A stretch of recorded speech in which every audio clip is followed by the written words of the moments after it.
ਸਤਨਾਮ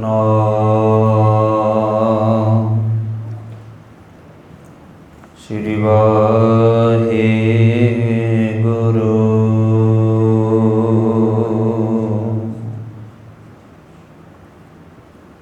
ਡੰਡੌਤ ਬੰਧਨ ਨਾਨਕ ਬਾਰ,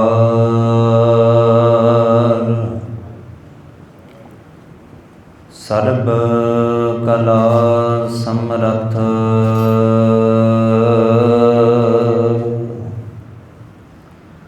ਡੋਲਨ ਤੇ ਰੱਖੋ ਪ੍ਰਭੂ, ਨਾਨਕ ਦੇ ਕਰ ਹੱਥ।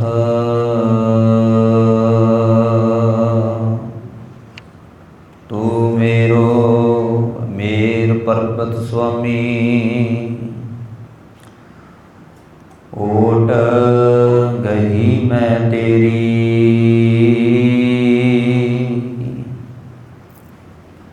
ਨਾ ਤੁਮ ਡੋਲੋ ਨਾ ਹਮ ਗਿਰਤੇ,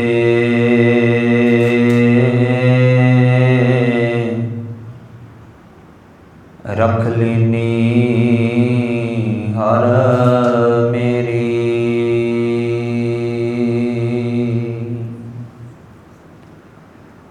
ਜੁਗੋ ਜੁਗ ਅਟਲ,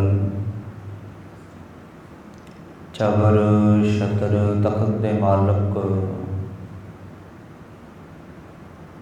ਗੁਰਤਾ ਗੱਦੀ ਉੱਪਰ ਸੁਭਾਏਮਾਨ।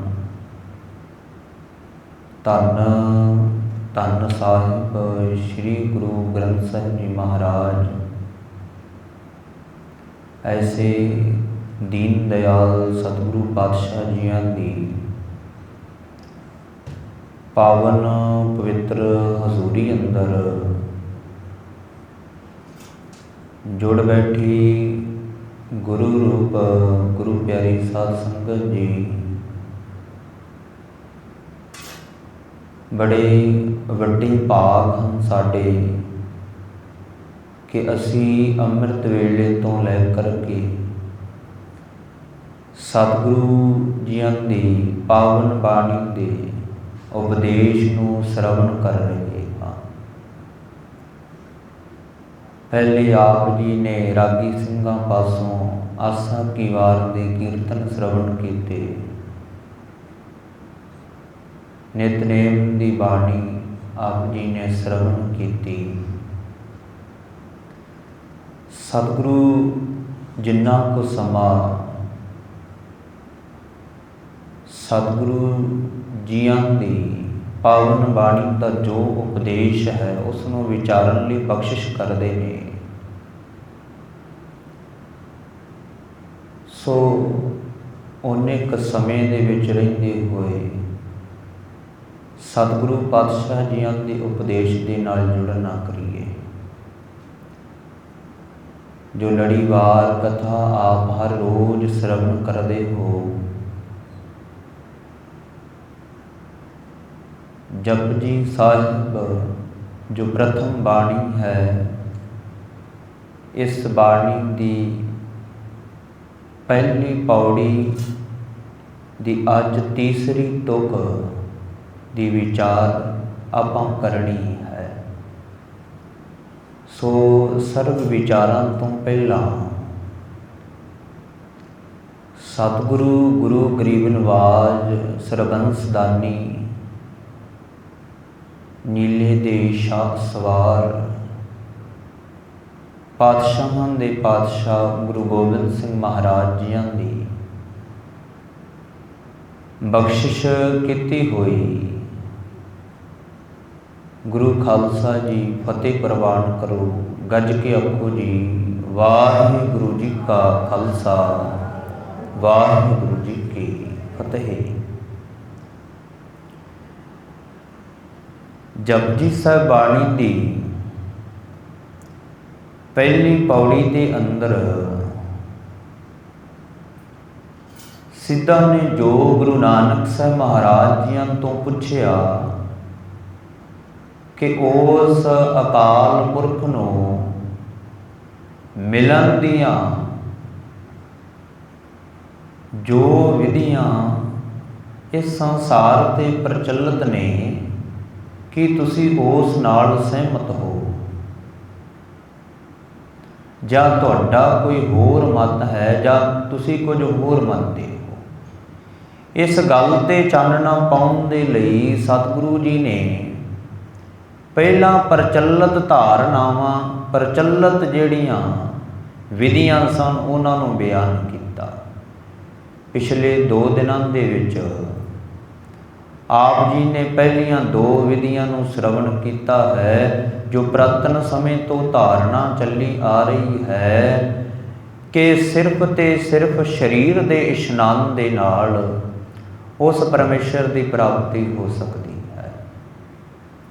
ਤੇ ਇਸ ਨੂੰ ਗੁਰਮਤਿ ਨੇ ਪ੍ਰਵਾਨ ਨਹੀਂ ਕੀਤਾ। ਗੁਰੂ ਨਾਨਕ ਸਾਹਿਬ ਮਹਾਰਾਜ ਜੀਆਂ ਨੇ ਆਰੰਭਤਾ ਵਿੱਚ ਹੀ ਕਹਿ ਦਿੱਤਾ, ਸੋਚੈ ਸੋਚ ਨ ਹੋਵਈ, ਜੇ ਸੋਚੀ ਲੱਖ ਵਾਰ। ਇੱਥੇ ਸੋਚ ਦਾ ਭਾਵ ਸੋਚਣ ਤੋਂ ਨਹੀਂ ਹੈ। ਸੋਚ ਦਾ ਭਾਵ ਸੁਚਮਤਾ ਤੋਂ ਹੈ, ਇਸ਼ਨਾਨ ਤੋਂ ਹੈ, ਸ਼ੁੱਧਤਾ ਤੋਂ ਹੈ, ਨਿਰਮਲਤਾ ਤੋਂ ਹੈ। ਕਿ ਸਿਰਫ ਤੇ ਸਿਰਫ ਇਸ਼ਨਾਨ ਕਰਨ ਦੇ ਨਾਲ ਸੱਚ ਦੀ ਪ੍ਰਾਪਤੀ ਨਹੀਂ ਹੋ ਸਕਦੀ, ਉਸ ਪਰਮੇਸ਼ਰ ਨੂੰ ਮਿਲਿਆ ਨਹੀਂ ਜਾ ਸਕਦਾ। ਫਿਰ ਦੂਸਰੀ ਵਿਧੀ ਬਿਆਨ ਕਰਦੇ ਨੇ, ਚੁੱਪੈ ਚੁੱਪ ਨਾ ਹੋਵਈ, ਜੇ ਲਾਏ ਰਹਾ ਲਿਵਤਾਰ। ਸੰਸਾਰ ਦੇ ਵੱਲੋਂ ਮੌਨੀ ਹੋ ਜਾਣਾ, ਕਿਸੇ ਦੇ ਨਾਲ ਕੋਈ ਗੱਲ ਨਾ ਕਰਨਾ, ਹਰ ਵਕਤ ਚੁੱਪ ਰਹਿਣਾ। ਪੁਰਾਤਨ ਸਮੇਂ ਦੀ ਇਹ ਵੀ ਧਾਰਨਾ ਹੈ ਕਿ ਮੁਖ ਤੋਂ ਨਾ ਬੋਲਣਾ, ਹਰ ਵਕਤ ਮੌਨ ਧਾਰੀ ਰੱਖਣਾ, ਚੁੱਪ ਰਹਿਣਾ, ਤੇ ਚੁੱਪ ਰਹਿਣ ਦੇ ਨਾਲ ਵੀ ਸੱਚ ਦੀ ਪ੍ਰਾਪਤੀ ਹੋ ਜਾਵੇ। ਗੁਰਮਤਿ ਨੇ ਇਸ ਨੂੰ ਵੀ ਪ੍ਰਵਾਨ ਨਹੀਂ ਕੀਤਾ। ਗੁਰੂ ਨਾਨਕ ਸਾਹਿਬ ਮਹਾਰਾਜ ਜੀਆਂ ਨੇ ਬਾਣੀ ਦੇ ਵਿੱਚ ਜੋ ਕੱਲ੍ਹ ਆਪ ਜੀ ਨੇ ਬਚਨ ਸ਼੍ਰਵਣ ਕੀਤੇ ਸੀ ਸਤਿਗੁਰੂ ਜੀਆਂ ਦੇ, ਕਿ ਜਬ ਲਗ ਦੁਨੀਆ ਰਹੀ ਹੈ ਨਾਨਕ, ਕਿਛ ਸੁਣੀਐ ਕਿਛ ਕਹੀਐ। ਕਿ ਜਦੋਂ ਤੱਕ ਅਸੀਂ ਆਪਣੀ ਆਰਜਾ, ਆਪਣੀ ਜ਼ਿੰਦਗੀ ਦੇ ਵਿੱਚ ਹਾਂ, ਓਨੇ ਸਮੇਂ ਦੇ ਵਿੱਚ ਅਸੀਂ ਆਪਣੇ ਵਿਚਾਰ ਦੂਜਿਆਂ ਨੂੰ ਦੱਸੀਏ ਤੇ ਦੂਜਿਆਂ ਤੋਂ ਸੁਣੀਏ। ਸਾਨੂੰ ਉਸ ਅਕਾਲ ਪੁਰਖ ਨੇ ਇਹ ਸ਼ਕਤੀ ਇਸੇ ਕਰਕੇ ਦਿੱਤੀ ਹੈ ਕਿ ਅਸੀਂ ਆਪਣੇ ਦੁੱਖ ਤੇ ਸੁੱਖ ਦੂਜਿਆਂ ਨੂੰ ਦੱਸ ਸਕੀਏ ਤੇ ਦੂਜਿਆਂ ਤੋਂ ਸੁਣ ਸਕੀਏ। ਜਦੋਂ ਤੱਕ ਅਸੀਂ ਸੰਸਾਰ ਦੇ ਵਿੱਚ ਹਾਂ, ਜੇਕਰ ਅਸੀਂ ਇਹ ਸੋਚ ਲਈਏ ਕਿ ਸਾਡੇ ਬੋਲਣ ਦੇ ਨਾਲ ਕਿਸੇ ਨੂੰ ਦੁੱਖ ਹੋਵੇਗਾ ਤੇ ਅਸੀਂ ਹਰ ਵਕਤ ਚੁੱਪ ਰਹੀਏ, ਤੇ ਫਿਰ ਸਾਨੂੰ ਸੱਚ ਦੀ ਪ੍ਰਾਪਤੀ ਹੋਵੇਗੀ, ਉਸ ਪਰਮੇਸ਼ਰ ਦੀ ਪ੍ਰਾਪਤੀ ਹੋਵੇਗੀ, ਕਿਉਂਕਿ ਅਸੀਂ ਸਾਰੇ ਪਾਪਾਂ ਤੋਂ ਮੁਕਤ ਹੋਵਾਂਗੇ। ਇੱਕ ਗੱਲ ਹੋਰ ਸਤਿਗੁਰੂ ਨੇ ਬਾਣੀ ਦੇ ਵਿੱਚ ਸਾਫ਼ ਕਰ ਦਿੱਤੀ ਕਿ ਮਤ ਸੋਚੋ ਕਿ ਜਿਹੜੇ ਅਸੀਂ ਕਾਰਜ ਸਰੀਰ ਦੇ ਨਾਲ ਕਰਦੇ ਹਾਂ, ਜਿਹੜੇ ਕੰਮ ਅਸੀਂ ਸਰੀਰ ਦੇ ਨਾਲ ਕਰਦੇ ਹਾਂ, ਚੰਗੇ ਤੇ ਭਾਵੇਂ ਮਾੜੇ, ਉਹਦਾ ਫਲ ਤੇ ਅਸੀਂ ਭੁਗਤਦੇ ਹੀ ਹਾਂ। ਤੇ ਨਾਲ ਕਹਿੰਦੇ ਨੇ ਕਿ ਜੇ ਤੂੰ ਮਨ ਦੇ ਵਿੱਚ ਕੁਝ ਸੋਚਦਾ ਹੈ, ਭਾਵੇਂ ਉਸ ਨੂੰ ਤੂੰ ਅਸਲੀ ਰੂਪ ਨਹੀਂ ਦਿੱਤਾ, ਸਿਰਫ ਮਨ ਦੇ ਵਿੱਚ ਕਿਸੇ ਦਾ ਬੁਰਾ ਤੱਕਿਆ, ਤੇ ਉਹਦਾ ਫਲ ਵੀ ਤੈਨੂੰ ਭੁਗਤਣਾ ਪੈਣਾ ਹੈ। ਤੇ ਇਸੇ ਕਰਕੇ ਚੁੱਪ ਨੂੰ ਗੁਰਮਤਿ ਪ੍ਰਵਾਨ ਨਹੀਂ ਕਰਦੀ, ਕਿਉਂਕਿ ਚੁੱਪ ਤੇ ਅਸੀਂ ਮੁਖ ਤੋਂ ਹੋਏ ਹਾਂ, ਮਨ ਤੋਂ ਅਸੀਂ ਚੁੱਪ ਨਹੀਂ ਹੋਏ। ਮਨ ਦੇ ਸੰਕਲਪ ਸਾਡੇ ਅਜੇ ਚੱਲ ਰਹੇ ਨੇ, ਅਸੀਂ ਮਨ ਦੇ ਅੰਦਰ ਕਿਸੇ ਬਾਰੇ ਕੁਝ ਨਾ ਕੁਝ ਸੋਚ ਰਹੇ ਹਾਂ। ਜਿੰਨਾ ਸਮਾਂ ਮਨ ਦੇ ਸਾਡੇ ਸੰਕਲਪ ਚੱਲਦੇ ਰਹਿਣਗੇ, ਉਨਾ ਸਮਾਂ ਸਾਡੇ ਚੁੱਪ ਰਹਿਣ ਦਾ ਕੋਈ ਫਾਇਦਾ ਨਹੀਂ ਹੈ। ਅਸਲ ਦੇ ਵਿੱਚ ਚੁੱਪ ਕਦੋਂ ਕੰਮ ਆਉਂਦੀ ਹੈ?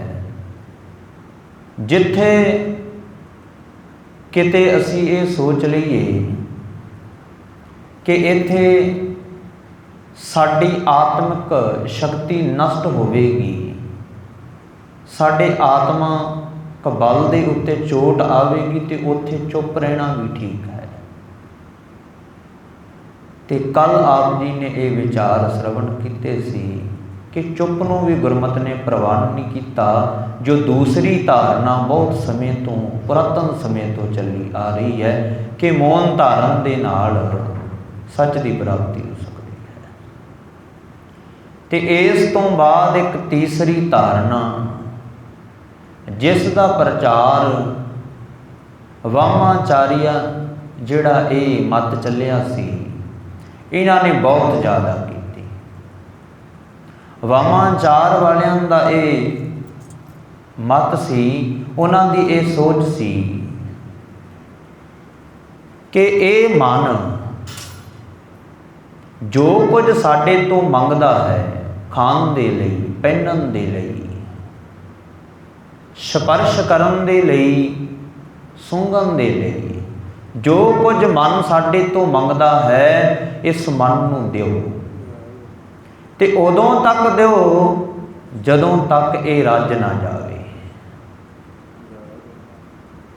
ते इस मन नूं भुख किस चीज़ की है?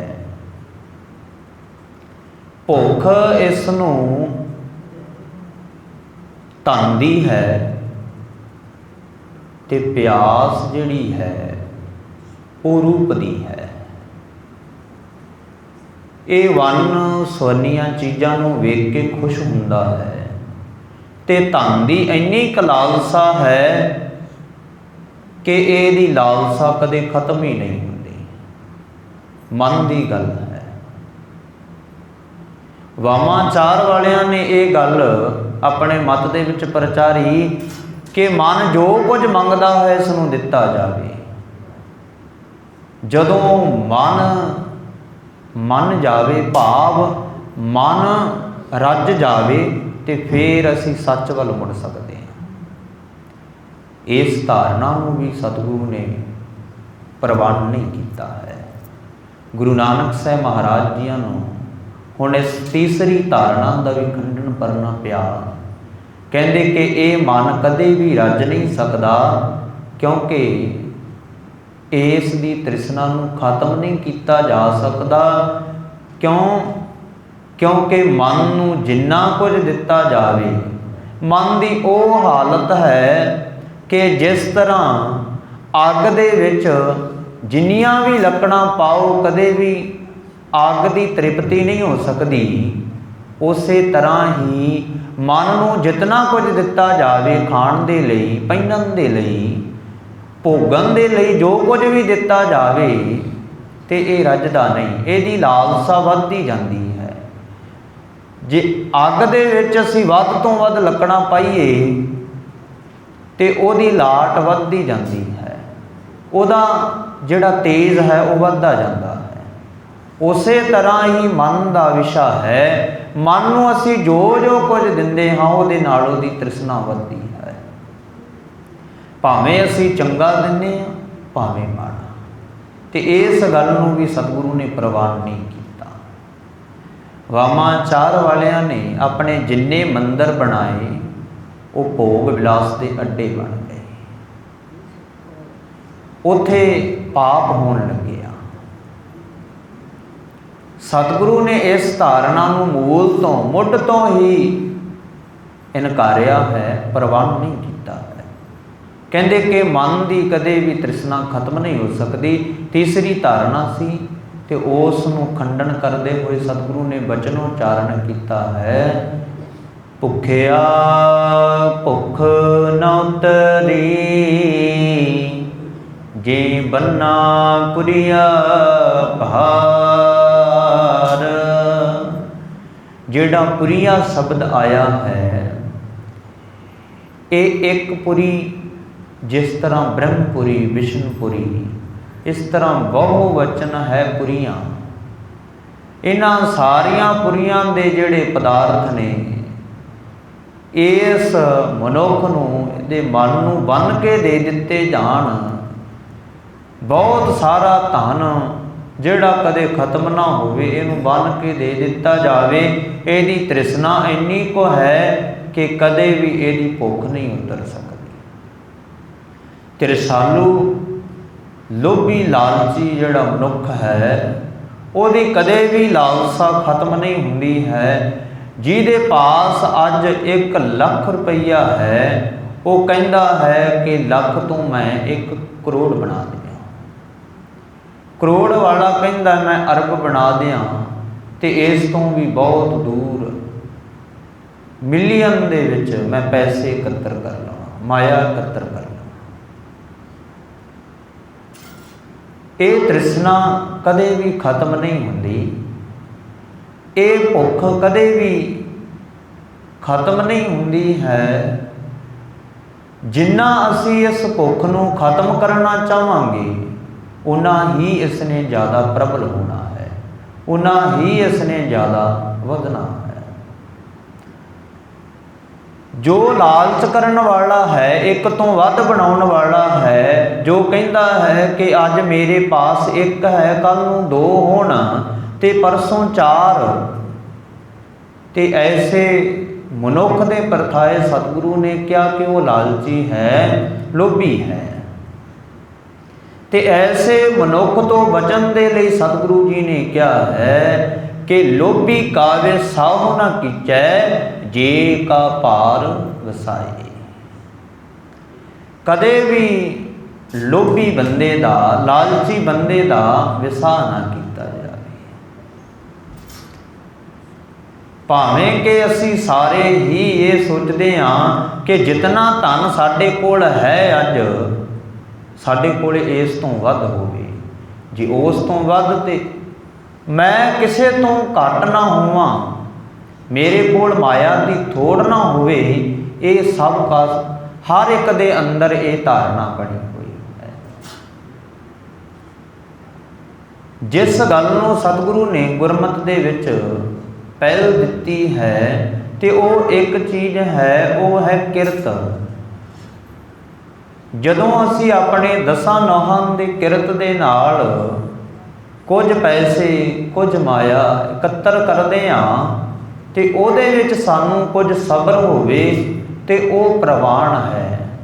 ਜਦੋਂ ਅਸੀਂ ਕਿਸੇ ਦੇ ਨਾਲ ਧੋਖਾ, ਬੇਈਮਾਨੀ, ਠੱਗੀ ਦੇ ਨਾਲ ਕੋਈ ਪੈਸਾ ਇਕੱਤਰ ਕਰਦੇ ਹਾਂ, ਤੇ ਉਹ ਸਾਡੀ ਲਾਲਸਾ ਨੂੰ ਵਡਾਵਾ ਦਿੰਦਾ ਹੈ, ਸਾਡੀ ਲਾਲਸਾ, ਸਾਡੀ ਤ੍ਰਿਸ਼ਨਾ ਨੂੰ ਵਧਾਉਂਦਾ ਹੈ।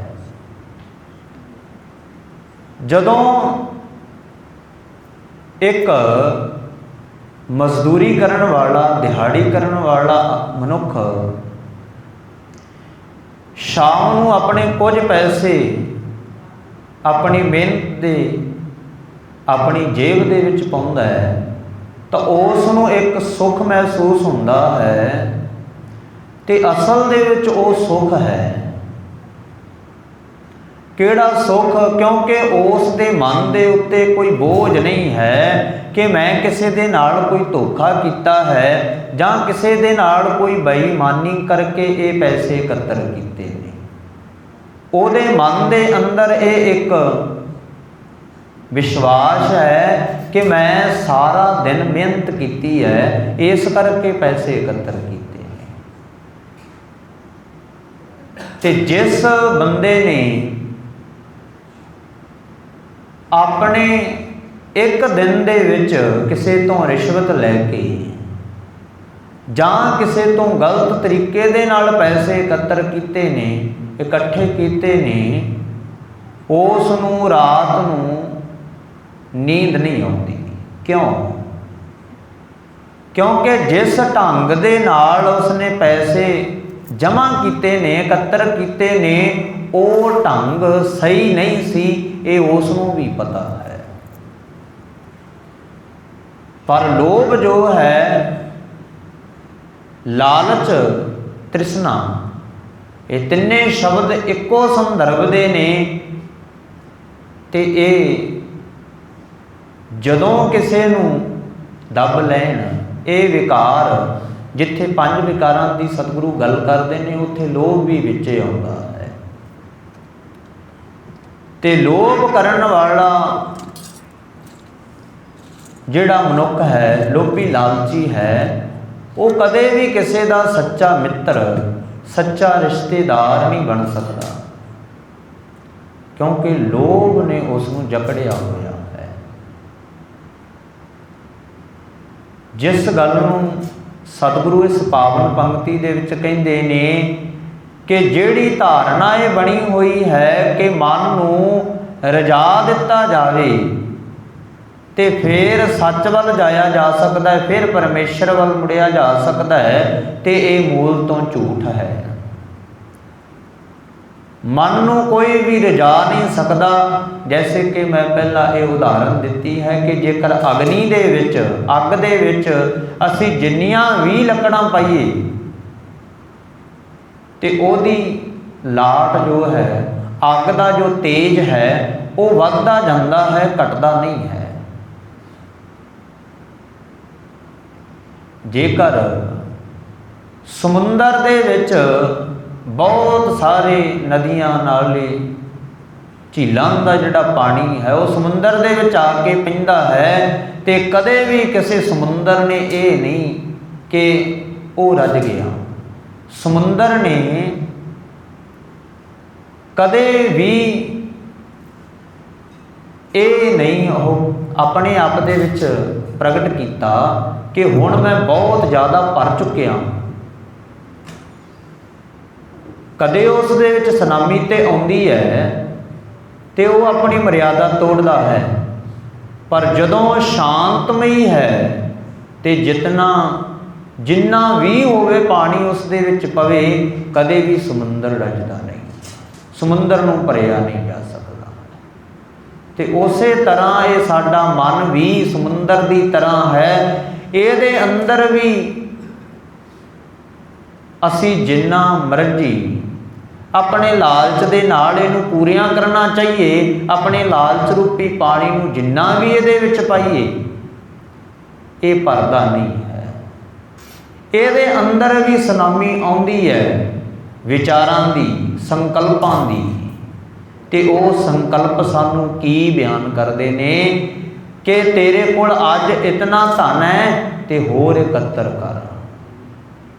ਦੁਨੀਆ ਦੇ ਵਿੱਚ ਬਹੁਤ ਸੇ ਲੋਕ ਐਸੇ ਨੇ ਜਿਨ੍ਹਾਂ ਦੀ ਇਹ ਧਾਰਨਾ ਬਣੀ ਹੋਈ ਹੈ ਕਿ ਇੱਕ ਦਿਨ ਐਸਾ ਆਵੇਗਾ ਕਿ ਜਿਸ ਦਿਨ ਅਸੀਂ ਸਾਰਾ ਧਨ ਇਕੱਤਰ ਕਰਕੇ ਸੰਸਾਰ ਦੀ ਜਿੰਨੀ ਵੀ ਸੰਪਤੀ ਹੈ ਉਹਦੇ ਅਸੀਂ ਮਾਲਕ ਬਣ ਜਾਈਏ। ਪਰ ਅਸੀਂ ਇਤਿਹਾਸ ਨੂੰ ਪੜ੍ਹਦੇ ਹਾਂ, ਕੋਈ ਵੀ ਇਨਸਾਨ ਐਸਾ ਨਹੀਂ ਹੋਇਆ, ਸਿਕੰਦਰ ਵਰਗੇ ਬਾਦਸ਼ਾਹ ਜਿਨ੍ਹਾਂ ਨੇ ਇਹ ਸੋਚਿਆ ਸੀ ਕਿ ਅਸੀਂ ਚੱਕਰਵਰਤੀ ਰਾਜਿਆਂ ਤੇ ਸੰਪੂਰਨ ਸੰਸਾਰ ਦੇ ਉੱਤੇ ਅਸੀਂ ਰਾਜ ਕਰਨਾ ਹੈ, ਉਹ ਵੀ ਇਸ ਸੰਸਾਰ ਤੋਂ ਚਲੇ ਗਏ। ਜਿਸ ਨੇ ਆਪਣੇ ਸਮੇਂ ਦੇ ਵਿੱਚ ਬਹੁਤ ਸਾਰੀਆਂ ਜੰਗਾਂ, ਯੁੱਧ ਲੜੇ, ਆਪਣੇ ਸਮੇਂ ਦੇ ਵਿੱਚ ਮਨੁੱਖਤਾ ਦਾ ਬਹੁਤ ਜ਼ਿਆਦਾ ਘਾਣ ਕੀਤਾ, ਪਰ ਉਹ ਵੀ ਆਪਣੀ ਇਸ ਮੂਲ ਧਾਰਨਾ ਨੂੰ ਕਿ ਮਨ ਨੂੰ ਰਜਾ ਸਕੀਏ, ਇਸ ਸੰਸਾਰ ਦੀ ਸਾਰੀ ਸੰਪਤੀ ਨੂੰ ਜਿੱਤ ਸਕੀਏ, ਤੇ ਇਸ ਨੂੰ ਪੂਰੀਆਂ ਨਹੀਂ ਕਰ ਸਕੇ। ਇਸ ਕਰਕੇ ਸਤਿਗੁਰੂ ਜੀ ਲੋਭ ਤੇ ਲਾਲਚ, ਤ੍ਰਿਸ਼ਨਾ, ਇਸ ਤ੍ਰਿਸ਼ਨਾ ਦੇ ਉੱਤੇ ਚੋਟ ਕਰਦੇ ਹੋਏ, ਇਸ ਮਨ ਨੂੰ ਰਜਾਉਣ ਵਾਲੀ ਧਾਰਨਾ ਦੇ ਉੱਤੇ ਚੋਟ ਕਰਦੇ ਹੋਏ ਸਤਿਗੁਰੂ ਕਹਿੰਦੇ ਨੇ ਕਿ ਭਾਈ ਭੁੱਖਿਆ ਭੁੱਖ ਨਾ ਉਤਰੀ, ਜੇ ਬੰਨਾ ਪੁਰੀਆ ਭਾਰ। ਇੱਕ ਤ੍ਰਿਸ਼ਾਲੂ ਮਨੁੱਖ ਨੂੰ, ਇੱਕ ਭੁੱਖੇ ਨੂੰ ਜੇਕਰ ਅਨੇਕਾਂ ਪ੍ਰਕਾਰ ਦੇ ਪਦਾਰਥ ਬੋਝ ਬਣ ਕੇ, ਭਾਰ ਬਣ ਕੇ ਦੇ ਦਿੱਤੇ ਜਾਣ, ਫਿਰ ਵੀ ਇਹਦੀ ਤ੍ਰਿਸ਼ਨਾ ਜੋ ਹੈ ਉਹ ਖਤਮ ਨਹੀਂ ਹੁੰਦੀ ਹੈ। ਇਹ ਤ੍ਰਿਸ਼ਨਾ ਉਸ ਦੀ ਉਸੇ ਤਰ੍ਹਾਂ ਬਰਕਰਾਰ ਰਹਿੰਦੀ ਹੈ ਤੇ ਕਦੇ ਵੀ ਮਨ ਨੂੰ ਰਜਾਇਆ ਨਹੀਂ ਜਾ ਸਕਦਾ ਹੈ। ਤਿੰਨ ਧਾਰਨਾਵਾਂ ਦਾ ਸਤਿਗੁਰੂ ਨੇ ਖੰਡਨ ਕੀਤਾ ਹੈ, ਤੇ ਇਸ ਤੋਂ ਅਗਲੀ ਧਾਰਨਾ ਜੋ ਹੈ ਕਿ ਸਹਿਸ ਸਿਆਣਪਾ ਲੱਖ ਹੋਏ ਤਾਂ ਇੱਕ ਨਾ ਚੱਲੇ ਨਾਲ। ਹੁਣ ਚੌਥੀ ਜਿਹੜੀ ਧਾਰਨਾ ਸੀ, ਉਸ ਧਾਰਨਾ ਦੇ ਵਿੱਚ ਸਤਿਗੁਰੂ ਕਹਿੰਦੇ ਨੇ ਕਿ ਸੰਸਾਰ ਦੇ ਵਿੱਚ ਇਹ ਵੀ ਧਾਰਨਾ ਮੌਜੂਦ ਹੈ ਕਿ ਬਹੁਤ ਸਾਰੇ ਗ੍ਰੰਥਾਂ ਨੂੰ ਪੜ੍ਹ ਕੇ ਉਹਨਾਂ ਦੀਆਂ ਸਿੱਖਿਆਵਾਂ ਨੂੰ ਇਕੱਤਰ ਕਰ ਲਿਆ ਜਾਵੇ ਤੇ ਫਿਰ ਸੱਚ ਦੀ ਪ੍ਰਾਪਤੀ ਹੁੰਦੀ ਹੈ। ਤੇ ਇਸ ਨੂੰ ਵੀ ਸਤਿਗੁਰੂ ਨੇ ਖੰਡਨ ਕੀਤਾ ਹੈ ਇਸ ਦਾ ਵੀ ਪੱਖ ਸਤਿਗੁਰੂ ਨਹੀਂ ਪੂਰਦੇ ਹਨ। ਸਿਕੰਦਰ ਬਾਦਸ਼ਾਹ ਦਾ ਵਜ਼ੀਰ ਹੋਇਆ ਹੈ ਅਫਲਾਤੂ। ਉਹਦੇ ਵਿੱਚ ਇੱਕ ਕਲਾ ਸੀ ਕਿ ਉਹ ਆਪਣੇ ਵਰਗੀਆਂ ਅਨੇਕਾਂ ਮੂਰਤਾਂ ਨੂੰ ਘੜ ਸਕਦਾ ਸੀ, ਤੇ ਉਹ ਇਤਨਾ ਜ਼ਿਆਦਾ ਪ੍ਰਬਲ ਮੂਰਤੀ ਘੜ ਸੀ ਕਿ ਜਿਸ ਮੂਰਤੀ ਨੂੰ ਉਸਨੇ ਘੜ ਦਿੱਤਾ,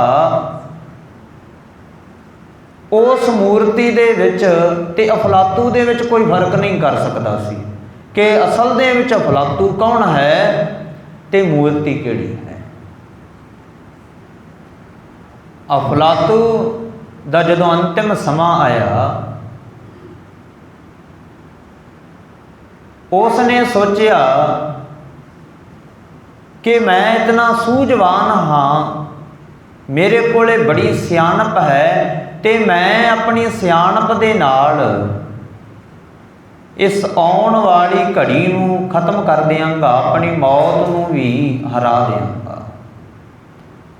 ਪਰ ਅਫਲਾਤੂ ਨੂੰ ਇਹ ਗੱਲ ਨਹੀਂ ਪਤਾ ਕਿ ਮੌਤ ਕਾਲ ਸਮਾਂ ਐਸਾ ਹੈ ਜਿਸ ਨੂੰ ਸਤਿਗੁਰੂ ਕੀ ਬਾਣੀ ਕਹਿੰਦੀ ਹੈ, ਰਾਜਾ ਪਰਜਾ ਸਮ ਕਰ ਮਾਰੈ, ਐਸੋ ਕਾਲ ਵਿਡਾਨੀ ਰੇ। ਕਾਲ ਇਤਨਾ ਵੱਡਾ ਹੈ, ਮੌਤ ਇਤਨੀ ਵੱਡੀ ਹੈ ਕਿ ਇਹ ਨਾ ਤੇ ਰਾਜੇ ਨੂੰ ਵੇਖਦੀ ਹੈ ਤੇ ਨਾ ਪਰਜਾ। ਇਹ ਦੋਨਾਂ ਨੂੰ ਸਮਾਨ ਸਮਝਦੀ ਹੈ। ਜੇਕਰ ਮੌਤ ਇਹ ਸੋਚਦੀ ਕਿ ਅਮੀਰ ਬੰਦੇ ਨੂੰ ਨਹੀਂ ਲੈ ਕੇ ਜਾਣਾ, ਗਰੀਬ ਨੂੰ ਲੈ ਕੇ ਜਾਣਾ ਹੈ, ਤੇ ਇੱਥੇ ਸੰਸਾਰ ਦੇ ਉੱਤੇ ਅਨੇਕਾਂ ਰਾਜੇ ਆਏ ਤੇ ਫਿਰ ਅੱਜ ਉਹ ਜਿਉਂਦੇ ਹੁੰਦੇ, ਜਿਨ੍ਹਾਂ ਦੇ ਕੋਲ ਪਤਾ ਨਹੀਂ ਕਿੰਨਾ ਕੁ ਧਨ ਸੀ, ਕਿੰਨੀ ਕੁ ਸੈਨਾ ਸੀ, ਕਿੰਨੀ ਕੁ ਸ਼ਕਤੀ ਸੀ ਉਹਨਾਂ ਦੇ ਕੋਲ। ਫਿਰ ਜੇ ਇਹ ਹੁੰਦਾ ਕਿ ਗਰੀਬ ਨੂੰ ਨਹੀਂ ਲੈ ਕੇ ਜਾਣਾ, ਤੇ ਫਿਰ ਇੱਥੇ ਗਰੀਬ ਵੀ ਬਹੁਤ ਸੀ, ਉਹ ਵੀ ਚਲੇ ਗਏ।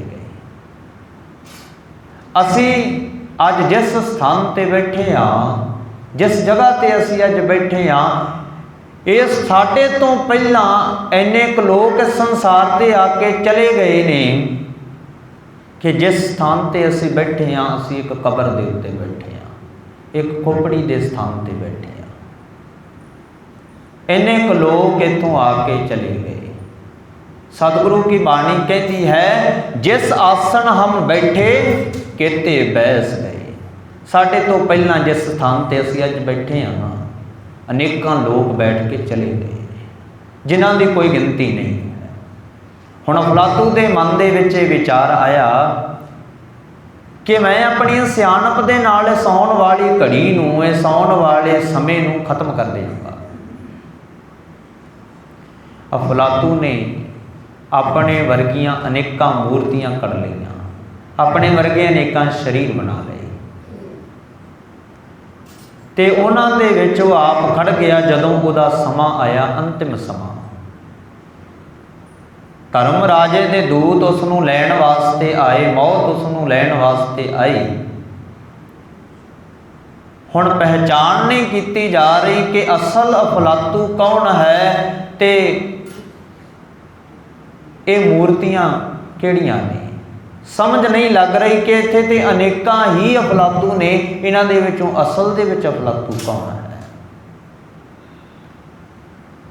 ਹੁਣ ਉਹ ਧਰਮ ਰਾਜੇ ਦੇ ਦੂਤ ਵਾਪਸ ਚਲੇ ਗਏ ਤੇ ਜਾ ਕੇ ਧਰਮਰਾਜ ਨੂੰ ਕਹਿੰਦੇ ਨੇ ਕਿ ਰਾਜਨ, ਉੱਥੇ ਤੇ ਅਨੇਕਾਂ ਹੀ ਅਫਲਾਤੂ ਨੇ, ਸਮਝ ਨਹੀਂ ਲੱਗ ਰਹੀ ਕਿ ਕਿਹੜਾ ਅਸਲੀ ਅਫਲਾਤੂ ਹੈ ਜਿਸ ਨੂੰ ਤੁਸੀਂ ਲੈਣ ਵਾਸਤੇ ਭੇਜਿਆ ਸੀ। ਹੁਣ ਧਰਮ ਰਾਜੇ ਨੇ ਉਹਨਾਂ ਨੂੰ ਕਿਹਾ ਕਿ ਬੰਦੇ ਦੀ ਇੱਕ ਫਿਤਰਤ ਹੈ, ਬੰਦੇ ਦਾ ਇੱਕ ਸੁਭਾਅ ਹੈ, ਜਦੋਂ ਤੱਕ ਬੰਦੇ ਦੀ ਕੋਈ ਉਸਤਤ ਕਰੇ ਉਹਨੂੰ ਬੜਾ ਚੰਗਾ ਲੱਗਦਾ ਹੈ। ਉਹ ਉਸਤਤ ਕਰਨ ਵਾਲੇ ਤੋਂ ਆਪਣੀ ਹਰ ਇੱਕ ਜ਼ਰੂਰੀ ਤੋਂ ਜ਼ਰੂਰੀ ਚੀਜ਼ ਨੂੰ ਵਾਰਨ ਤੱਕ ਦਾ ਫੈਸਲਾ ਲੈ ਲੈਂਦਾ ਹੈ ਜਦੋਂ ਕੋਈ ਉਸ ਦੀ ਉਸਤਤ ਕਰੇ। ਤੇ ਦੂਸਰਾ ਸੁਭਾਅ ਇਸ ਦਾ ਇਹ ਹੈ ਕਿ ਜਦੋਂ ਇਹਦੀ ਕੋਈ ਨਿੰਦਿਆ ਕਰ ਦੇਵੇ ਤੇ ਉਦੋਂ ਇਸ ਨੂੰ ਨਿੰਦਿਆ ਕਰਨ ਵਾਲਾ ਚੰਗਾ ਨਹੀਂ ਲੱਗਦਾ, ਇਸ ਦੇ ਵਿਰੁੱਧ ਬੋਲਣ ਵਾਲਾ ਇਸ ਨੂੰ ਚੰਗਾ ਨਹੀਂ ਲੱਗਦਾ। ਹੁਣ ਧਰਮ ਰਾਜੇ ਨੇ ਉਹਨਾਂ ਦੂਤਾਂ ਨੂੰ ਇੱਕ ਤਰਕੀਬ ਦੱਸੀ, ਇੱਕ ਤਰੀਕਾ ਦੱਸਿਆ, ਇੱਕ ਵਿਧੀ ਦੱਸੀ ਕਿ ਜਾਓ ਤੁਸੀਂ ਉਹਨਾਂ ਮੂਰਤੀਆਂ ਦੀ ਜਾ ਕੇ ਪ੍ਰਸ਼ੰਸਾ ਕਰੋ। ਜਦੋਂ ਤੁਸੀਂ ਇੱਧਰੋਂ ਜਾਓਗੇ ਤੇ ਪ੍ਰਸ਼ੰਸਾ ਕਰਨੀ, ਜਦੋਂ ਵਾਪਸ ਮੁੜ ਕੇ ਆਓਗੇ ਤੇ ਫਿਰ ਤੁਸੀਂ ਉਹਨਾਂ ਦੀ ਨਿੰਦਾ ਕਰਨੀ ਤੇ ਫਿਰ ਅਸਲ ਦੇ ਵਿੱਚ ਅਫਲਾਤੂ ਤੁਹਾਡੇ ਸਾਹਮਣੇ ਆ ਜਾਵੇ। ਹੁਣ ਉਹ ਵਾਪਸ ਆਏ, ਉਹਨਾਂ ਨੇ ਆ ਕੇ ਉਸਤਤ ਕੀਤੀ ਕਿ ਐ ਮੂਰਤੀ ਘਾੜ, ਐ ਸਰੀਰਾਂ ਨੂੰ ਘੜਨ ਵਾਲੇ, ਤੂੰ ਤੇ ਕਮਾਲ ਕਰ ਦਿੱਤੀ, ਤੇਰੇ ਵਰਗਾ ਤੇ ਇਸ ਸੰਸਾਰ ਦੇ ਉੱਤੇ ਕੋਈ ਹੋਰ ਹੈ ਹੀ ਨਹੀਂ, ਤੇਰੇ ਘੜਨ ਦੀ ਕਲਾ ਹੀ ਬੜੀ ਪ੍ਰਬਲ ਹੈ, ਤੂੰ ਤੇ ਦੁਨੀਆ ਦਾ ਸ੍ਰੇਸ਼ਟ ਮੂਰਤ ਘਾੜ ਹੈ, ਜਿਸ ਨੇ ਆਪਣੇ ਵਰਗੀਆਂ ਅਨੇਕਾਂ ਮੂਰਤਾਂ, ਇੱਕ ਹੀ ਤਰ੍ਹਾਂ ਦੀਆਂ ਅਨੇਕਾਂ ਮੂਰਤਾਂ ਘੜ ਦਿੱਤੀਆਂ। ਹੁਣ ਉਸ ਦੀ ਉਸਤਤ ਕੀਤੀ। ਅਫਲਾਤੂ ਬੜਾ ਖੁਸ਼ ਹੋਇਆ ਕਿ ਮੇਰੀ ਕਲਾ ਦੀ ਕਿੰਨੀ ਉਸਤਤ ਹੋ ਰਹੀ ਹੈ। ਜਦੋਂ ਇੱਕ ਕਤਾਰ ਤੋਂ ਲੰਘੇ ਤੇ ਦੂਸਰੀ ਕਤਾਰ ਦੇ ਵਿੱਚ ਜਾ ਕੇ ਇੱਕ ਦੂਸਰੇ ਨੂੰ ਕਹਿੰਦੇ ਨੇ ਕਿ ਉਂਝ ਤੇ ਬੜੀਆਂ ਸੋਹਣੀਆਂ ਮੂਰਤਾਂ ਬਣੀਆਂ ਨੇ, ਬੜੇ ਸੋਹਣੇ ਸਰੀਰ ਬਣਾਏ ਨੇ, ਪਰ ਇਹਨਾਂ ਦੇ ਵਿੱਚ ਕੁਝ ਘਾਟ ਹੈ। ਜਿਹੜੀ ਇਸ ਤੋਂ ਅੱਗੇ ਮੂਰਤੀ ਹੈ ਇਹਦਾ ਨੱਕ ਵਿੰਗਾ ਹੈ। ਫਿਰ ਦੂਸਰਾ ਕਹਿੰਦਾ ਹੈ ਇਸ ਤੋਂ ਅਗਲੀ ਜਿਹੜੀ ਮੂਰਤੀ ਹੈ ਉਹਦੇ ਕੰਨ ਸਿੱਧੇ ਨਹੀਂ। ਹੁਣ ਅਫਲਾਤੂ ਨੂੰ ਇਸ ਗੱਲ ਦੇ ਉੱਤੇ ਗੁੱਸਾ ਆਇਆ ਕਿ ਇਹ ਕੌਣ ਹੁੰਦੇ ਨੇ ਜੋ ਮੇਰੀ ਘੜੀ ਹੋਈ ਮੂਰਤ ਦੇ ਵਿੱਚ ਗਲਤੀ ਕੱਢਣ, ਨੁਕਸ ਕੱਢਣ। ਤੇ ਹੁਣ ਉਸ ਤੋਂ ਚੁੱਪ ਨਹੀਂ ਰਿਹਾ ਗਿਆ। ਉਹ ਵਿੱਚ ਖੜਿਆ ਸੀ ਤੇ ਉਸਨੇ ਖੜੇ ਨੇ ਕਹਿ ਦਿੱਤਾ ਕਿ ਤੁਸੀਂ ਕੌਣ ਹੋ ਜੋ ਮੇਰੀਆਂ ਮੂਰਤਾਂ ਦੇ ਵਿੱਚ, ਮੇਰੀਆਂ ਬਣਾਈਆਂ ਹੋਈਆਂ ਇਹਨਾਂ ਮੂਰਤੀਆਂ ਦੇ ਵਿੱਚ ਨੁਕਸ ਕੱਢਣ ਵਾਲੇ। ਹੁਣ ਨੁਕਸ ਤੇ ਉਹਨਾਂ ਨੇ ਕੀ ਕੱਢਣਾ ਸੀ? ਉਹਨਾਂ ਨੇ ਕਿਹਾ ਕਿ ਅਫਲਾਤੂ ਅਸੀਂ ਤੈਨੂੰ ਹੀ ਲੈਣ ਆਏ ਸੀ, ਤੂੰ ਆਪਣੇ ਆਪ ਹੀ ਬਾਹਰ ਆ ਗਿਆ। ਇਸ ਕਰਕੇ ਸਤਿਗੁਰੂ ਨੇ ਕਿਹਾ ਕਿ ਜਿਤਨੀਆਂ ਵੀ ਅਸੀਂ ਸਿਆਣਪਾਂ ਕਰ ਲਈਏ, ਅੰਤ ਵੇਲੇ ਇੱਕ ਵੀ ਸਿਆਣਪ ਸਾਡੇ ਕੰਮ ਨਹੀਂ ਆਉਣੀ ਹੈ। ਇਹ ਸਿਆਣਪਾਂ ਸਾਡੀਆਂ ਸੰਸਾਰੀ ਨੇ, ਇਹ ਸੰਸਾਰ ਦੇ ਵਿੱਚ ਹੀ ਰਹਿ ਜਾਣੀਆਂ ਨੇ ਤੇ ਉਸ ਪਰਮੇਸ਼ਰ ਤੋਂ ਸਿਆਣਾ ਕੋਈ ਵੀ ਨਹੀਂ ਹੈ। ਸੰਸਾਰ ਦਾ ਐਸਾ ਕੋਈ ਗ੍ਰੰਥ ਨਹੀਂ ਲਿਖਿਆ ਗਿਆ ਕਿ ਐਸੀ ਕੋਈ ਸਿਆਣਪ ਸਾਨੂੰ ਦੇ ਸਕੇ ਕਿ ਅਸੀਂ ਮੌਤ ਨੂੰ ਹਰਾ ਸਕੀਏ, ਕਿਉਂਕਿ ਮੌਤ ਇੱਕ ਅਟੱਲ ਸੱਚਾਈ ਹੈ। ਗੁਰੂ ਗ੍ਰੰਥ ਸਾਹਿਬ ਮਹਾਰਾਜ ਜੀਆਂ ਦੀ ਬਾਣੀ ਨੇ ਤੇ ਪ੍ਰਥਮ ਪਹਿਲੇ ਹੀ ਇਹ ਗੱਲ ਕਹੀ ਹੈ ਕਿ ਪਹਿਲਾ ਮਰਨ ਕਬੂਲ, ਜੀਵਨ ਕੀ ਛੱਡ ਆਸ। ਪਹਿਲਾਂ ਮਰਨਾ ਕਬੂਲ ਕਰੀਏ ਤੇ ਫਿਰ ਰੱਬ ਨੂੰ ਪ੍ਰਾਪਤ ਕਰ ਸਕਦੇ ਹਾਂ। ਇਸ ਕਰਕੇ ਸਤਿਗੁਰੂ ਨੇ ਇਸ ਚੌਥੀ ਧਾਰਨਾ ਨੂੰ ਵੀ ਨਹੀਂ ਮੰਨਿਆ ਹੈ। ਤੇ ਫਿਰ ਸਿੱਧਾ ਨੇ ਪ੍ਰਸ਼ਨ ਕੀਤਾ ਕਿ ਜੇ ਤੁਸੀਂ ਇਹਨਾਂ ਚਾਰਾਂ ਧਾਰਨਾਵਾਂ ਵਿਧੀਆਂ ਨੂੰ ਨਹੀਂ ਮੰਨਦੇ ਕਿ ਨਾ ਤੇ ਸੁਚਮਤਾ ਦੇ ਨਾਲ, ਇਸ਼ਨਾਨ ਦੇ ਨਾਲ ਰੱਬ ਦੀ ਪ੍ਰਾਪਤੀ ਹੋ ਸਕਦੀ ਹੈ, ਨਾ ਚੁੱਪ ਰਹਿਣ ਦੇ ਨਾਲ, ਮੌਨ ਰੱਖਣ ਦੇ ਨਾਲ ਸੱਚ ਦੀ ਪ੍ਰਾਪਤੀ ਹੋ ਸਕਦੀ ਹੈ, ਤੇ ਨਾ ਹੀ ਇਸ ਮਨ ਨੂੰ ਰਜਾਉਣ ਦੇ ਨਾਲ ਇਸ ਦੀ ਤ੍ਰਿਪਤੀ ਹੋ ਸਕਦੀ ਹੈ ਤੇ ਸੱਚ ਦੀ ਪ੍ਰਾਪਤੀ ਹੋ ਸਕਦੀ ਹੈ, ਤੇ ਨਾ ਹੀ ਸੰਸਾਰ ਦੇ ਅਨੇਕਾਂ ਗ੍ਰੰਥਾਂ ਨੂੰ ਪੜ੍ਹਿਆ ਉਹਨਾਂ ਦੀਆਂ ਸਿਆਣਪਾਂ ਇਕੱਤਰ ਕਰਨ ਦੇ ਨਾਲ ਸੱਚ ਦੀ ਪ੍ਰਾਪਤੀ ਹੋ ਸਕਦੀ ਹੈ, ਰੱਬ ਦੀ ਪ੍ਰਾਪਤੀ ਹੋ ਸਕਦੀ ਹੈ, ਪਰਮੇਸ਼ਰ ਦੀ ਪ੍ਰਾਪਤੀ ਹੋ ਸਕਦੀ ਹੈ, ਤੇ ਅਸੀਂ ਸੱਚ ਨੂੰ ਪ੍ਰਾਪਤ ਕਰ ਸਕੀਏ, ਅਸੀਂ ਇਸ ਅਵਸਥਾ ਨੂੰ ਪ੍ਰਾਪਤ ਨਹੀਂ ਕਰ ਸਕਦੇ। ਫਿਰ ਇਸ ਤੋਂ ਬਾਅਦ ਗੁਰੂ ਨਾਨਕ ਸਾਹਿਬ ਮਹਾਰਾਜ ਜੀਆਂ ਨੂੰ ਸਿੱਧ ਇਸ ਗੱਲ ਦੇ ਉੱਤੇ ਪ੍ਰਸ਼ਨ ਕਰਦੇ ਨੇ ਕਿ ਜੇਕਰ ਪੁਰਾਤਨ ਸਮੇਂ ਤੋਂ ਚੱਲੀਆਂ ਆ ਰਹੀਆਂ ਧਾਰਨਾਵਾਂ ਦੇ ਨਾਲ ਸੱਚ ਨੂੰ ਪ੍ਰਾਪਤ ਨਹੀਂ ਕੀਤਾ ਜਾ ਸਕਦਾ ਤੇ ਫਿਰ ਉਹ ਕੈਸੀ ਵਿਧੀ ਹੈ? ਉਹ ਪ੍ਰਸ਼ਨ ਦੇ ਵਿੱਚ ਕਹਿੰਦੇ ਨੇ ਫਿਰ ਕਿਵ ਸਚਿਆਰਾ ਹੋਈਐ, ਕਿਵ ਕੂੜੈ ਟੁੱਟੈ ਪਾਲ। ਫਿਰ ਕਿਵੇਂ ਸਚਿਆਰ ਹੋਇਆ ਜਾ ਸਕਦਾ ਹੈ? ਤੇ ਜਿਹੜੀ ਸਾਡੇ ਅੰਦਰ ਕੂੜ ਦੀ, ਝੂਠ ਦੀ ਜਿਹੜੀ ਕੰਧ ਹੈ ਉਸ ਨੂੰ ਕਿਵੇਂ ਤੋੜਿਆ ਜਾ ਸਕਦਾ ਹੈ? ਜਿਸ ਕੂੜ ਨੇ, ਜਿਸ ਝੂਠ ਨੇ ਸਾਨੂੰ ਰੱਬ ਤੋਂ ਦੂਰ ਕਰ ਦਿੱਤਾ, ਫਿਰ ਕਿਵੇਂ ਉਸ ਕੂੜ ਦੀ, ਝੂਠ ਦੀ ਕੰਧ ਨੂੰ ਅਸੀਂ ਤੋੜ ਕੇ ਤੇ ਸੱਚ ਨੂੰ ਪ੍ਰਾਪਤ ਕਰ ਸਕਦੇ ਹਾਂ? फिर सतगुरु कहते हैं कि ਇਹਦਾ ਇੱਕੋ हल है। सतगुरु पातशाह जी अखीरली पंक्ति दे विच, इस पौड़ी की अखीरली पंक्ति दे विच कहते ने, हुक्म रजाई चलना नानक लिखिया नाल, कि है बंदे जे तू सच नूं प्राप्त करना है, उस रब नूं जानना है, तो फिर उहदी रजा दे विच आ जा, उहदे हुक्म दे विच आ जा। जदों तू उसके हुक्म दे विच आ गया, उहदी रजा दे विच रहना सिख लिया, भावें तेरे नाल संसार दे उत्ते आके कुछ चंगा होवे भावें बुरा होवे, तू रब नूं दोष नहीं देना, उहदे भाणे नूं उहदे हुक्म नूं मिठा करके मनना है। जे तू ये मन लवे तो सच की प्राप्ति हो सकती है। तो फिर तैनूं तीर्थ स्थानां ते इशनान की भी कोई लोड़ नहीं, फिर तैनूं सच की प्राप्ति दे लई अनेकां सियाणपां ते अपने मन नूं रजाउण की लोड़ नहीं, फिर तैनूं चुप रहण की भी लोड़ नहीं। जे तू उस दे हुक्म उसकी रजा दे विच रहना सिख लवे। तो इसे ही सिद्धांत नूं गुरु अर्जन साहब महाराज जी ने सानूं स्पष्ट करके दस्या है, अपने शरीर दे उत्ते हंडा के दस्या है कि तेरा किया मीठा लागै, हर नाम पदार्थ नानक मांगै। उन्होंने ये जिहड़ा पावन शब्द असी पढ़ते हाँ कि तेरा किया मीठा लागै, हर नाम पदार्थ नानक मांगै, सतगुरु ने तत्ती तवी ते बैठ के उच्चारण किया है। तो इसे करके सतगुरु कहते हैं कि उसके भाणे नूं मिठा करके मनना कर लै, उहदे हुक्म नूं उसकी रजा नूं सच करके मनना कर लै, तो फिर तैनूं बहुतियां विधियां अपनाउण की लोड़ नहीं, तैनूं सच की प्राप्ति हो सकती है।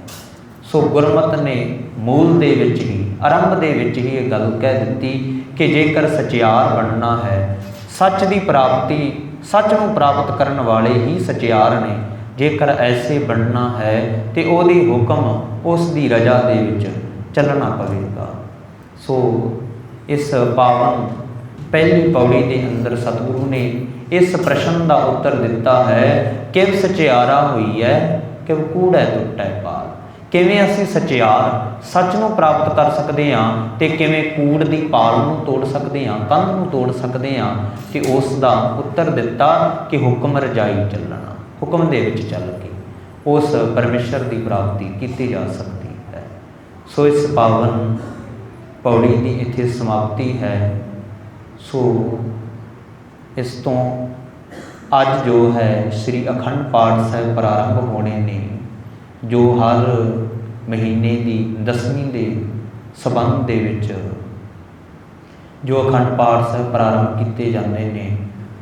सो अखंड पाठ साहिब दे भोगां तो बाद अगली जो सतगुरु ने पौड़ी उच्चारण की है, भाव जो सतगुरु जी ने इस तो बाद पौड़ी उच्चारण की, उसकी आप जी के नाल अगले दीवान के अंदर विचार की जाएगी। सो सतगुरु की बाणी की विचार करते संगत के विच बोलते हैं, पासों अनेक प्रकार दीयां भुल्लां गलतियां त्रुटियां रह गईयां। सतगुरु और सतगुरु की संगत बख्शण जो है बख्श लेना जी। सतगुरु कृपा करन, आने वाले समय में समर्थ बख्शिश करन, पावन बाणी की विचार करन और कराउण दी बल बुद्धि ताकत बख्श देन सतगुरु आप। सो होइयां भुल्लां चुकां की खिमा करनी जी, फतेह प्रवान करो गज के आखो जी। वाहिगुरू जी का खालसा वाहिगुरू जी की फतेह। वाहिगुरू जी रामकली महला तीजा आनंद। एक ओंकार सतगुर प्रसाद। आनंद पाया मेरी माए सतगुरु मैं पाया, सतगुरता पाया सहज सेती मन वजिया वाधाइया। राग रतन परवार प्रिया शब्द गावन आइया, शब्दोता गावो हरि केरा मन जी वसाया। कह नानक आनंद हुआ सतगुरु मैं पाया, ए मन मेरे आ तू सदा रहो हर नाले, हर नाल रहो तू मन मेरे दुख सब विसारना। अंगीकारो करे तेरा कार्य सब सवारना, ਸਭਨਾ ਗੱਲਾਂ ਸਮਰੱਥ ਸੁਆਮੀ, ਸੋ ਕਿਉ ਮਨੁ ਵਿਸਾਰੇ। ਕਹਿ ਨਾਨਕ ਮਨ ਮੇਰੇ ਸਦਾ ਰਹੋ ਹਰ ਨਾਲੇ, ਸਾਚੇ ਸਾਹਿਬਾ ਕਿਆ ਨਾਹੀ ਘਰ ਤੇਰਾ। ਕਰਤਾ ਤੇਰਾ ਸਭ ਕੁਛ ਹੈ, ਜਿਸ ਦੇਹ ਸੋ ਪਾਵੇ। ਸਦਾ ਸਿਫਤ ਸਲਾਹ ਤੇਰੀ, ਨਾਮ ਮਨ ਵਸਾਵੇ। ਨਾਮ ਜਨ ਕੈ ਮਨ ਵਸਿਆ, ਵਾਜੇ ਸ਼ਬਦ ਕਨੇਰੇ। ਕਹਿ ਨਾਨਕ ਸੱਚੇ ਸਾਹਿਬ ਕਿਆ ਨਾਹੀ ਘਰ ਤੇਰਾ। ਸਾਚਾ ਨਾਮ ਮੇਰਾ ਆਧਾਰੋ, ਸਾਚ ਨਾਮ ਆਧਾਰ ਮੇਰਾ। ਜਿਨ ਭੁੱਖਾ ਸਭ ਗਵਾਈਆ, ਕਰ ਸਾਥ ਸੁਖ ਮਨ ਆਏ ਵਸਿਆ। ਜਿਨ ਇੱਛਾ ਸਭ ਪੁਜਾਈਆ, ਸਦਾ ਕੁਰਬਾਨ ਕੀਤਾ ਗੁਰੂ ਵਿਟੋ। ਜਿਸ ਦੀ ਆਈ ਵਡਿਆਈਆ, ਕਹਿ ਨਾਨਕ ਸੁਨੋ ਸੰਤੋ। ਸ਼ਬਦ ਤਰੁ ਪਿਆਰੋ, ਸਾਚਾ ਨਾਮ ਮੇਰਾ ਆਧਾਰੋ। ਵਾਜੇ ਪੰਚ ਸ਼ਬਦ ਤਿਤ ਘਰ ਸੁਭਾਗੈ, ਕਰ ਸੁਭਾਗੈ ਸ਼ਬਦ ਵਾਜੇ। ਕਲਾ ਜਿਤ ਕਰ ਧਾਰੀਆ, ਪੰਚ ਦੂਤ ਤੁਧ ਵਸ ਕੀਤੇ। ਕਾਲ ਕੰਟਕ ਮਾਰਿਆ, ਤੁਰ ਕਰਮ ਪਾਇਆ ਤੁਧ ਜਨ ਕੋ। ਸੇ ਨਾਮ ਹਰ ਕੈ ਲਾਗੇ, ਕਹਿ ਨਾਨਕ ਤਹ ਸੁਖ ਹੋਆ। ਤਿਤ ਕਰ ਅਨਹਦ ਵਾਜੇ, ਆਨੰਦ ਸੁਨੋ ਵਡ ਭਾਗੀ ਹੋ। ਸਗਲ ਮਨੋਰਥ ਪਾਰ ਬ੍ਰਹਮ ਪ੍ਰਭ ਪਾਇਆ। ਉਤਰੇ ਸਗਲ ਦੁਖ ਰੋਗ ਸੰਤਾਪ ਉਤਰੇ। ਸੁਣੀ ਸੱਚੀ ਸੰਤ ਸਾਜਨ ਭਏ ਸਰਸੇ। ਪੂਰੇ ਗੁਰ ਤੇ ਸੁਣਤੇ ਪੁਨੀਤ ਕਹਿਤੇ ਪਵਿੱਤ। ਸਤਿਗੁਰ ਰਹਿਆ ਬਿਨਵੰਤ ਨਾਨਕ ਗੁਰ ਚਰਨ ਲਾਗੇ। ਵਾਜੇ ਅਨਹਦ ਸ਼ਲੋਕ ਪਵਨ ਗੁਰੂ ਪਾਣੀ ਪਿਤਾ। ਮਾਤਾ ਧਰਤ ਦਿਵਸ ਰਾਤ ਦੁਇ ਦਾਈ ਦਇਆ। ਖਿਲੈ ਸਗਲ ਚੰਗਿਆਈਆ ਬੁਰਿਆਈਆ। ਵਾਚੈ ਧਰਮ ਕਰਮੀ ਆਪੋ ਆਪਣੀ। ਕੇ ਨੇੜੇ ਕੇ ਜਿਨੀ ਨਾਮ ਤੇ ਆਇਆ। ਗਏ ਮਸਕਤ ਨਾਨਕ ਤੇ ਮੁਖ ਉਜਲੇ। ਕੀਤੀ ਛੁੱਟੀ ਜਿਨੀ ਨਾਮ ਤੇ ਆਇਆ। ਗਏ ਮਸਕਤ ਨਾਨਕ ਤੇ ਮੁਖ ਉਜਲੇ। ਕੀਤੀ ਛੁੱਟੀ ਨਾਲ। ਵਾਹਿਗੁਰੂ ਜੀ ਕਾ ਖਾਲਸਾ, ਵਾਹਿਗੁਰੂ ਜੀ ਕੀ ਫਤਿਹ।